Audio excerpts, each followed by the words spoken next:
मध्य प्रदेश के दमोह जिले की पुण्यधरा बासा तारखेड़ा में परम पूज्य युग श्रेष्ठ संत शिरोमणि आचार्य श्री 108 विद्यासागर जी महाराज एवं परम पूज्य नवाचार्य श्री 108 समय सागर जी महाराज के मंगल आशीर्वाद से 8 से 17 सितंबर 2024 के मध्य होने जा रहा है 10 दिवसीय संवेक वैराग्यशाला का भव्य आयोजन। परम पूज्य मुनि श्री 108 दुर्लभ सागर जी महाराज, एलक श्री 105 दया सागर जी महाराज एवं शुल्लक श्री 105 निर्धूम सागर जी महाराज के पावन सानिध्य में आयोजित हो रहे इस आध्यात्मिक शिविर में आप भी सहभागिता कर पाएं। आत्म चिंतन ध्यान के साथ साथ गुरु भक्ति करने का स्वर्णिम अवसर। स्थान सीमित है अतः साधर्मी बंधुओं से अनुरोध है कि जल्द से जल्द रजिस्ट्रेशन कराकर अपना स्थान सुनिश्चित करें। रजिस्ट्रेशन शुल्क मात्र 1100 रूपए। रजिस्ट्रेशन की अंतिम तिथि 31 अगस्त 2024। ऑनलाइन रजिस्ट्रेशन एवं अधिक जानकारी के लिए संपर्क करें पारस जैन 9752206002, स्वदेश जैन 9753211008, राहुल जैन 8878197888। नोट: शिविर में उपस्थित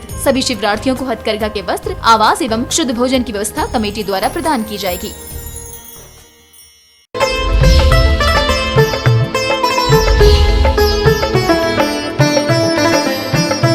अच्छा, मैं वही चीज बोलूंगा आपसे जो आप कर सकते हो, ऐसी कोई चीज नहीं बोलूंगा जो आप नहीं कर सकते हो। मैं ऐसा पाप त्याग नहीं कर रहा हूं कि आप नहाना छोड़ दो, आप साबुन का त्याग कर दो, नहीं भैया, बिल्कुल नहीं।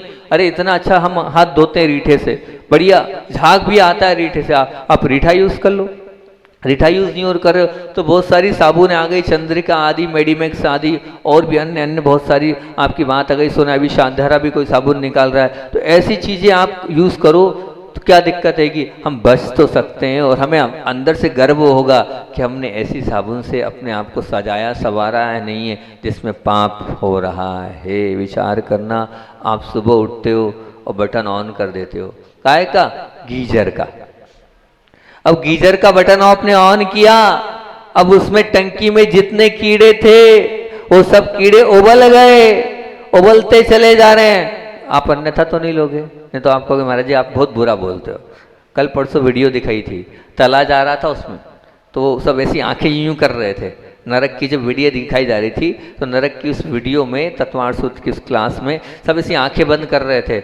अरे भैया, आप भी तो अगर गीजर चला रहे हो, वो जीव जब उबलेंगे, उबल रहे हैं, अगर जैसे वो जीव उस वक्त उबल रहे हैं ना, ऐसे ही आप भी उबलोगे नरक में। क्यों? अरे आपने सोचा नहीं, विचार नहीं किया, गीजर चालू किया, गर्म पानी आया, बेना छाना पानी आया, वो उबल उबल के मर गए, आप भी ऐसे ही उबलोगे, वहां भी ऐसी नरकों में आपके साथ व्यवहार होगा। तो कम से इतना विवेक तो रखो। क्या करें महाराज, अब आप उसका रास्ता निकालो। मैं नहीं जानता क्या करना है, कैसे करना है, इसका रास्ता आप निकालो, लेकिन कम से कम वो गीजर वाला पानी, उसमें कितने जीव मर रहे हैं उसका आप चिंतन करो, उसका आप मंथन करो, कम से कम वो गीजर में पानी जाए। हालांकि एक रास्ता बता रहा हूँ वो ठीक नहीं है, ऐसा कोई सिस्टम लग जाए तो छन्ने से पानी चले जाए। हालांकि वो छानना ना बिल छाननी है ना कुछ है, लेकिन क्या करूँ, एक छोटा सा आपको रास्ता बता रहा हूँ कि ऐसा कोई सिस्टम बन जाए। खोरे वाले हमारे बैठे, उनका काम इलेक्ट्रिक का है, कूलर टीवी पंखे और सब, वो गीजर वीजर बेचने वाले आपके बीच में बैठे। ऐसा कोई उपाय निकाल लो संदीप भैया, जिससे कम से कम जीव की हिंसा से हम बच जाएं। वो बच जाएंगे तो बहुत अच्छी बात है, क्योंकि हृदय करुणा और दया से भरा होगा तो आप इस प्रकार की हिंसा का तांडव नहीं करोगे, और नहीं तो आपके जीवन में हिंसा होते चले जाएगी, ये निश्चित मान के चलना। आप सुबह उठते हो और सुबह उठते ही क्या करते हो, वो हड्डियों का पाउडर आप ले लेते हो। हड्डियों का पाउडर क्या है?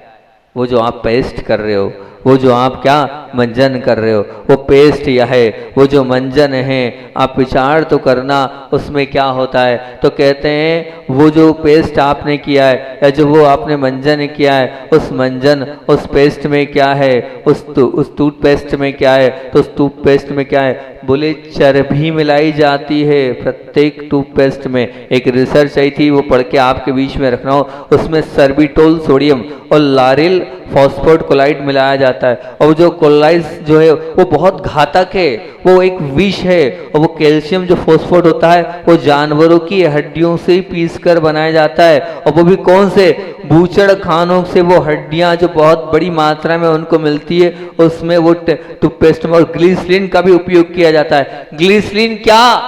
ग्लिसरीन की अगर हकीकत सुनोगे तो आंखें आपकी काम बंद कर देगी। क्या कहलाता है वो ग्लिसरीन, उस ग्लिसरीन के विषय में आपको मैं बहुत अच्छे से बताऊंगा कि वो ग्लिसरीन कैसे बनता है। ग्लिसरीन मतलब अधिकांश ग्लिसरीन मृत जानवरों के शरीर को उबालकर प्राप्त होता है, जिसका सर्वाधिक उपयोग कॉस्मेटिक आइटम में, खाद्य पदार्थों में, टूथपेस्ट में, माउथ वॉश में, च्युइंगम आदि में प्रयोग किया जाता है। और यहाँ तक कि जो महंगी महंगी साबुन है उसमें भी ग्लिसरीन का प्रयोग किया जाता है। अब विचार करो, सुबह उठते ही आप उस मंजन का प्रयोग और टूथपेस्ट का प्रयोग कर रहे हो, जो शुरुआत ही काय से हुई है, वो मांस के लोथड़े से हुई है। तो हम उस पर विचार करें, चिंतन करें, और हम विचार ये करें कि हम हो सके तो इसको ना खाएं, हो सके तो इससे हम इसका सेवन ना करें।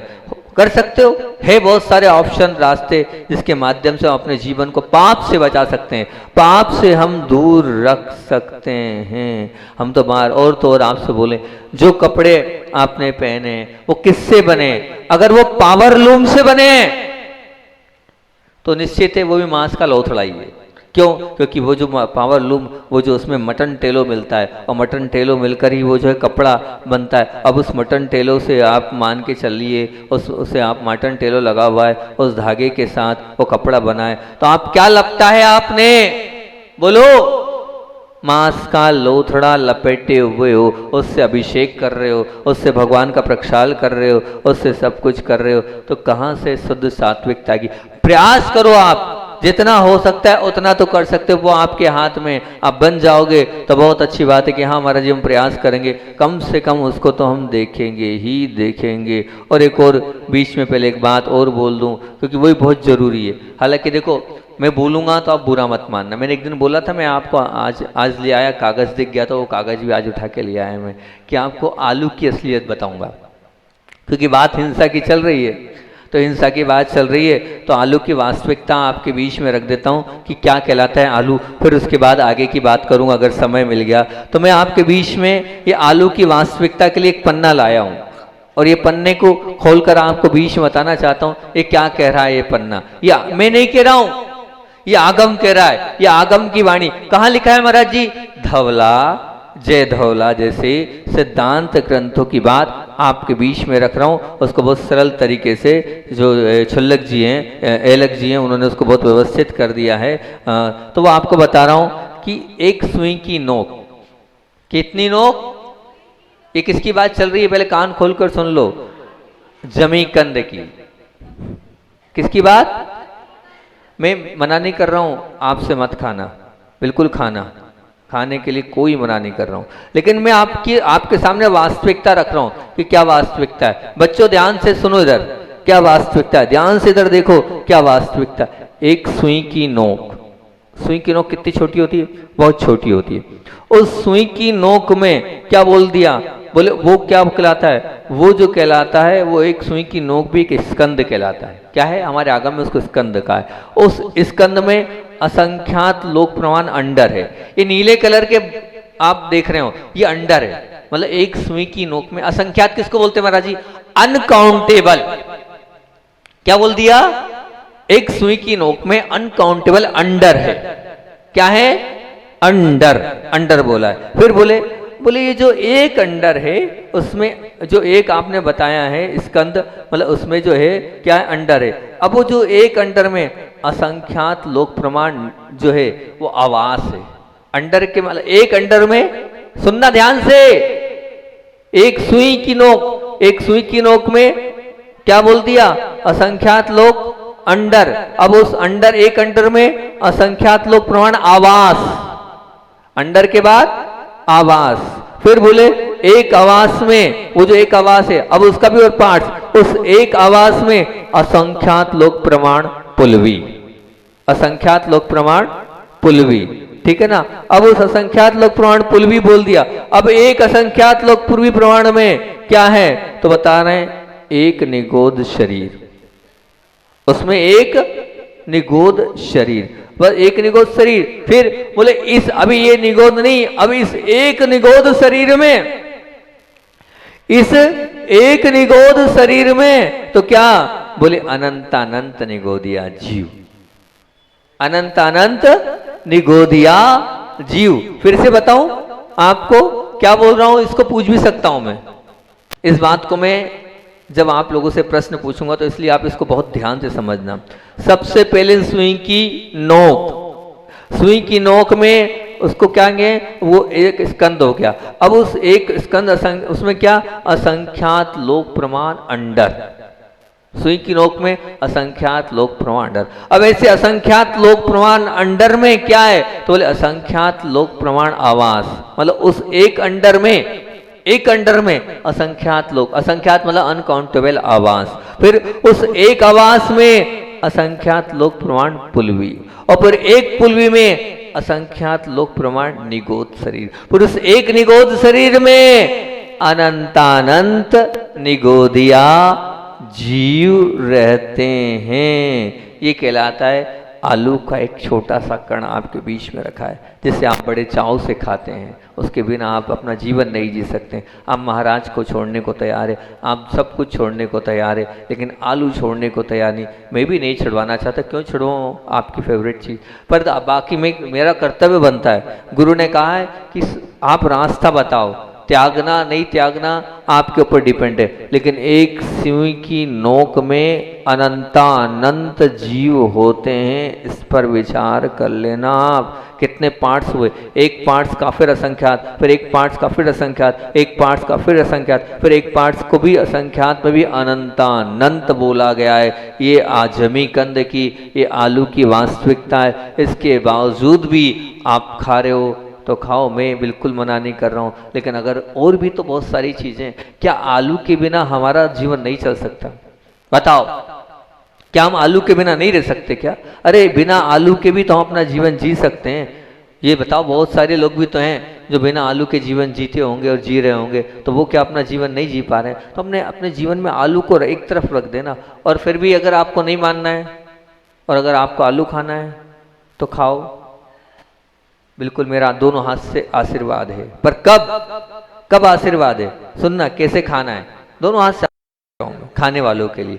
पर जब भी खाओ आप तो हर कोर में इतना भाव कर लेना, अनंत अनंत जीवों को खा रहा हूं, अनंत अनंत जीवों को खा रहा हूं। हर कोर में या तो छोड़ दो, या तो छोड़ दो, और छोड़ते नहीं हो तो हर कोर को खाते वक्त सिर्फ इतना सा भाव करना है कि मेरे जैसा मैं जीव हूं, ऐसे ही अनंतानंत जीवों को मैं खाता चला जा रहा हूं, अनंत अनंत जीवों को मैं अपना भोजन बनाता चला जा रहा हूं, मैं अपने दांतों से अनंत अनंत जीवों को मार रहा हूं। बस आप इतना विचार करते चलना और खाते चलना, हमारी तरफ से कोई मनाही नहीं, दोनों हाथ से आशीर्वाद है। खाने का भी आशीर्वाद है और त्याग करने का आशीर्वाद। अब आपके हाथ में आपको क्या करना है। अगर आप गुरु को स्वीकार करते हो, गुरु की वाणी को मानते हो, भगवान बनना चाहते हो, भगवान के बाजू में बैठना चाहते हो, तो बस आपको इतना तो करना ही पड़ेगा, जो मैं बोल रहा हूं आपको इतना तो स्वीकार करना ही पड़ेगा। या तो आलू खाओ मत, और आलू खाओ तो बस हर कोर पर, तो कोर पे भी क्या बार बार आपको जितनी बार आप चबाओ उतनी बार चबाते चबाते भाव निभाना है। अनंत अनंत जीव चब रहे हैं, अनंत अनंत जीव मर रहे हैं, अनंत अनंत जीवों को मैं खा रहा हूँ। आज मैंने अनंत अनंत जीवों को मार के खाया है। इतना स्वीकार कर लो ना, पाप करो और पाप को पाप मान लो, बस वहीं के वहीं धुल जाएगा। कम से इतना तो स्वीकार करके आपने कर लिया है। जैसे कहते करो, पाप करने का मना नहीं है, लेकिन पाप करने के बाद ये सीना ठोक के तो कह दो कि मैंने पाप किया है, मैंने गलत किया है, मैंने अनर्थ किया है। तो इन अनर्थों को अपने जीवन से निकाल सकते हो तो निकाल लो, तो बहुत अच्छी बात है। ये पाप की बहुत लंबी चौड़ी कहानी है, क्योंकि इस पाप के ऊपर जो है मैंने लंबे समय तक प्रवचन किए हैं और पूरी कहानी एक चीज़ से एक चीज़ को खोला है। अब आप चाहो तो हालांकि रिपीट जरूर होगी, जो लोग जनवाणी चैनल के माध्यम से सुन रहे हैं उनका रिपीटिशन होगा, लेकिन पहले तो वो डिटेल में मैंने प्रवचन किए हैं और लगभग 30-40 दिन ये श्रृंखला चली थी, सिर्फ पाप की ही चली थी। अब 30-40 दिन नहीं, अगर आप लोगों की सुनने की भाव हैं तो मैं सिर्फ वास्तविकता बताते चलूंगा आपको। त्याग नहीं करूंगा मैं कभी किसी को नियम नहीं देता हूं, आज तक नहीं दिया। त्याग आप करो तो आपकी इच्छा, ये आपका है। आप कहो तो उस श्रृंखला को भले रिपीट कर दूं, मैं शॉर्ट एंड स्वीट में बता दूं, ताकि आपके सामने सब कुछ आ जाए। जो चीज आप खा रहे हो पी रहे हो उसकी वास्तविक चाहते हो सुनना, चाहते हो सुनना चाहते हो तो शॉर्ट एंड स्वीट में वो 30-40 प्रवचन तो नहीं कर पाऊंगा, लेकिन बहुत कम सभा में कल से अपन उस प्रवचन में भी जो हिंसा वाली बातें और क्या क्या है उन सबको आपको बताते जाऊंगा, वो आपको पता चलते जाएगी, ताकि कम से कम बुद्धि में तो आए हमारे। क्योंकि बहुत सारी चीज़ें जो आपके सामने रखूंगा तो आपको लगेगा नहीं नहीं नहीं नहीं, फिर अब जैसे आज पानी का बता दिया तो अब आपको कम से कम इतने तो धर्मात्मा हो कि अब आप कम से कम इतनी मर्यादा कर लोगे कि 2 बाल्टी से नहीं नहाना, 1 बाल्टी से नहीं। ऐसी सब चीज़ों में कुछ ना कुछ आपके अंदर आता चला जाएगा और आप कम से कम सुधरते चले जाओगे। सुधरो, यही हमारी भावना है। आचार्य भगवान अभी तो आगे बहुत सारी बातें आपसे करूंगा, वो कल से मैं प्रारंभ करूंगा कि ये अपने पेन कॉपी लेकर बैठना और उसको नोट करते चलना। आज का मंगलाचरण हिंसा पर हो चुका है अपना प्रारंभ। आचार्य भगवान की बात को बताता हूँ कि पूज्य गुरुदेव, एक बार क्या हुआ, नेमावर में भर गर्मी में गुरुदेव सामायिक कर रहे थे, और सामायिक जब कर रहे थे आचार्य श्री जी तो माता जी आई थी। तो माता जी ने बोला, आचार्य श्री इतनी गर्मी में 3-3 घंटे पसीने में लथपथ हो जाते हो, क्या आपका मन लग जाता है? पूज्य गुरुदेव ने बड़ी ही मुस्कुराते हुए बहुत अच्छा माताजियों को जवाब दिया। माताजियों से ये बोला, बोले जब बैठते हैं तो बैठने के बाद ऐसे अंदर हो जाते हैं कि पता ही नहीं चलता है कि क्या हो गया। बोले जैसे वहाँ पर स्वर्गों में अमृत दे दिया जाता है तो उस अमृत के बहाने अमृत चूसते चूसते जीवन निकल जाता है, ऐसे ही मेरे गुरु ने मुझे अध्यात्म रूपी क्या दिया, अमृत दिया है। बस उस अमृत को रखता हूँ, समय सार की गाथाओं को रखता हूँ, तो वो कहाँ गर्मी और वो कहाँ पसीना मालूम ही नहीं चलता। बस चूसते जाता हूँ, चूसते जाता हूँ। और जैसे तीर्थंकर बालक को अंगूठे में वो सोधर में इंद्र क्या लगा देता है, अमृत लगाता है, वो अमृत चूसते रहते हैं। जैसे वो चूसते चूसते रहते हैं, ऐसे मैं भी वो चूसता चला जा रहा हूँ, चूसता चला जाता हूँ। पता नहीं चलता 2 घंटे हो गए, 3 घंटे हो गए कि 4 घंटे हो गए। बस अगर हम भी अध्यात्म को चूसते जाएंगे तो समय हमारा भी पता नहीं चलेगा। बोलिए आचार्य भगवान विद्यासागर जी महामुनि राज की जय। तीर्थंकर बनना है तो हिंसा का तांडव हटाना होगा। तीर्थंकर बनना है तो झूठ का वमन करना होगा। तीर्थंकर बनना है तो चोरी का दामन छोड़ना होगा। तीर्थंकर बनना है तो कुशील का जाल तोड़ना होगा। तीर्थंकर बनना है तो परिग्रह का आग्रह छोड़ना होगा। तीर्थंकर बनना है तो जीवन को निर्दोष बनाना होगा। तीर्थंकर बनना है तो सप्तशिल की ओर मुड़ना होगा। और तीर्थंकर बनना है तो अष्ट प्रवचन मातृकाओं की ओर झुकना होगा। भगवान के बाजू में बैठना है। भगवान बनने की हैसियत को अपने साथ अपने जीवन में आत्मसात करना है, उसकी बात चल रही है। और कल अपन ने बात करी थी कि तीर्थंकर बनना है तो हिंसा का तांडव हटाना होगा। और उसमें अपन ने बात करी थी कि व्रत लेने का मतलब है लगाम लगाना, ब्रेक लगाना, रोकना, दूर हटना, अपने आप में आना। जो चेतना का हनन करता हो, जो चाल चलन को खराब करता हो, जो जीवन को कलंकित करता हो, जो हमारी प्रवृत्तियों को बिगाड़ता हो, जो हमारे मन को विकृत करता हो, जो हमें पाप की ओर ले जाता है, उसे हम पाप कहते हैं। उन सब पापों से बचने का हमने आपको बताया था कि धर्म ने में उद्देश्य दिया है कि पाप से बचो, पाप पर ब्रेक लगाओ, पाप पर विराम लो, पाप से दूर हो, क्योंकि पाप ही आत्मा को परमात्मा नहीं बनने दे रहा है। फिर भी पाप में इतनी रुचि क्यों, त्याग क्यों, अंदर क्यों हमारा उत्साह क्यों नहीं है, बताओ। उन पापात्मक प्रवृत्तियों में मैंने आपसे बात करी थी कि थोड़ा सा विवेक रख लोगे तो हम समझ लें, सोच लें कहाँ हम पाप कर रहे हैं। सुबह उठते वक्त उस जल की बात कल मैंने आप लोगों से करी थी। सुबह उठते वक्त मैंने आपसे उस नहाते वक्त आप कौन से लोथड़े वाला साबुन तो यूज़ नहीं कर रहे हैं, वो गीजर चालू तो नहीं कर रहे हैं, कहीं वो बिल बिला तो नहीं रहे, जीव कहीं मर तो नहीं रहे। और फिर मैंने आपसे बात करी थी कि सुबह उठकर वो मंजन, वो पाउडर, वो पेस्ट तो आप यूज़ नहीं कर रहे, इसमें हड्डियाँ हों। और कल उसके बाद बात मैंने आलू पर करी थी। कल श्रेया बहन ने एक प्रश्न कर दिया तो उसको और एक बार खोल देता हूँ उस पूरे विषय को। उसने कहा कि आधुनिक और आज की नई पीढ़ी आलू में जीव नहीं मानती है। क्यों? उनका मानना है, उनको क्या है। तो मैं साइंटिफिक तरीके से बात करता हूँ, धर्म को एक तरफ रख के आप लोगों से बात करता हूँ। और धर्म की ही बात वो साइंटिफिक विज्ञान भी स्वीकार करता है। कैसे स्वीकार करता है? ध्यान रखना, ये जो जमीकंद हैं, ये जमीकंद जो हैं एक इंद्रिय जीवों की कॉलोनियाँ हैं। क्या है? कॉलोनियाँ हैं, बिल्कुल निश्चित। कैसे? जमीकंद से तात्पर्य मात्र ये मत मानना कि आलू ही है।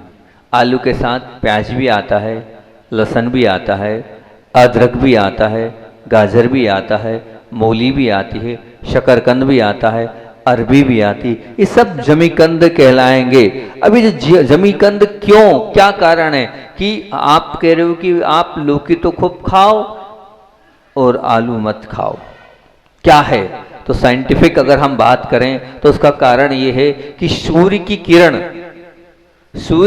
जहां पर पड़ती है वहां पर उन सूर्य की किरण से जितने भी कीटाणु वे नाश हो जाते हैं, समाप्त हो जाते हैं सूर्य की किरणों के कारण। तो जो लौकी ऊपर उग रही है, जो गेहूं ऊपर उग रहा है, वो पेड़ के ऊपर उग रहा है, वो सूर्य की किरण उसमें मिल रही है। उस सूर्य की किरण मिलने के कारण उसमें कीटाणु इतने नहीं होते जितने जमीन के अंदर, नमी के अंदर होते हैं। ये प्रैक्टिकली है। आप क्या कुछ हो जाता है तो आप धूप दिखाते हो कि नहीं? धूप, बिस्तर को फफूंद लग जाती है या कुछ ऐसा खराब हो जाता है तो आप घरों में क्या करते हो? धूप दिखाते हो। बल्कि आप तो साल में एक बार धूप सब कुछ दिखाते हो। क्यों? क्योंकि धूप से वस्तु प्रासुक होती है। जब वो सूर्य की किरण जब पड़ती है तो वहां पर योनि स्थान समाप्त हो जाता है। ये साइंटिफिक है। तो जो वस्तु प्रकाश में सूर्य की किरणों की आताप से जो प्रज्वलित होती है, प्राशुक होती है, वहां पर जीव की राशि कम होती है। और वो जो आलू है वो जमीन में है, वहां पर धूप प्रकाश नहीं है। जो पदार्थ को मिलना चाहिए सूर्य की रोशनी वहां नहीं है। अब वो सूर्य की रोशनी नहीं है तो वहां जीवों की जो संख्या है वो पनपती चली जाती है, बढ़ती चली जाती है। और ध्यान रखना, वो आपके स्वास्थ्य के लिए भी ठीक नहीं है। वो अंधेरे में रहकर आपके जीवन को भी वो अंधेरा कर देगी, क्योंकि वो जो पनपते हैं वो अंधेरे में रहते हैं, अंदर रहते हैं, सूर्य प्रकाश में नहीं रहते हैं। आचार्य श्री जी ने एक बात बोली थी कि पानी भी आप जो ले रहे हैं, कौन सा जेट पंप का, वो स्वास्थ्य के लिए हानिकारक है। क्यों? बोले पानी होना चाहिए नदी का, पानी होना चाहिए तालाब का, पानी होना चाहिए कुएं का, वो भी वो कुएं का जिसमें सूर्य का प्रकाश जा रहा है। अगर सूर्य का प्रकाश जा रहा है तो पूरे मिनरल्स वाटर शुद्ध और पवित्र बनते चले जाएंगे, नहीं तो वो आपके लिए हानिकारक पहुंचाएगा। वो पानी जो आप ले रहे हो वो आपके लिए क्या करेगा? बोले वो शरीर में अनेक प्रकार के स्किन डिसीज करेगा, पथरी को उत्पन्न करेगा, वो पानी जिसमें सूर्य की किरणें नहीं लगी हैगी। तो सूर्य की किरणें जहां नहीं पहुंचती है, ये प्रैक्टिकली बात हैगी जो आपसे मैं बोल रहा हूं कि जहां जहां सूर्य की किरण नहीं पहुंचेगी वहां पर जीवों की अधिक अधिक अधिक उत्पत्ति होगी। और वो जो आलू है, वो प्याज है, वो लहसुन है, वो सब जमीन के अंदर है। और जहां जमीन के अंदर है तो वहां पर जीव अधिक होंगे ही होंगे, ये निश्चित मान के चलना। अब रही साइंस की बात, तो साइंस जो है किनको क्या मानता है वो मैं बोलता हूं कि साइंस ने इस पर रिसर्च करी। वो आप लोग पढ़ते नहीं हो ना, वो पढ़ो ना और बताओ लोगों को कि साइंस क्या कह रहा है। तो साइंस में कहा गया है कि वो जो आलू का टुकड़ा है या वो जो जमीकंद का टुकड़ा है उसमें और एक सामान्य से लौकी है या और सामान्य से दूसरी कोई सब्जी है, उनको दोनों को परीक्षण करवाओ आप। परीक्षण करने के बाद उसमें पता चलेगा एक प्रोटोजोआ, एक है अर्थोपोडा, एक है मोलस्का, एक है शैवाल और एक है फफूंद। ये छोटे कीटाणु होते हैं जिनको हम निगोदिया जीव कहते हैं। और साइंस उनको क्या बोल रहा है? प्रोटोजोआ उन्होंने नाम दिया। आप उठाकर साइंस को उठाकर देख लेना, जो साइंस के विद्यार्थी मेरी बात को समझ पा रहे हैं, और नहीं तो मैं कोई मन से नहीं बोल रहा हूँ, बिल्कुल साइंस की साइंटिफिक बात आपके बीच में बोल रहा हूँ कि पहला है प्रोटोजोआ, दूसरा है अर्थोपोडा, तीसरा है मोलस्का और चौथा है शैवाल और पांचवा है फफूंद। ये नाम साइंस में दिए हैं और उनको आप निगोदिया जीव कहते हो। आपके आगम में उनको निगोदिया बोला है। और इनकी मात्रा क्या है? तो बोले इनकी सबसे ज्यादा अधिक मात्रा जमीकंद में पाई जाती है। ये परीक्षण की रिपोर्ट है। उनने स्वयं ने, साइंस ने स्वीकार किया इस बात को कि उन पर धूप की, सूर्य की किरणें नहीं पहुंचती है, इसीलिए वहां पर जो है बहुत सारे जीवों की उत्पत्ति होती चली जाती है।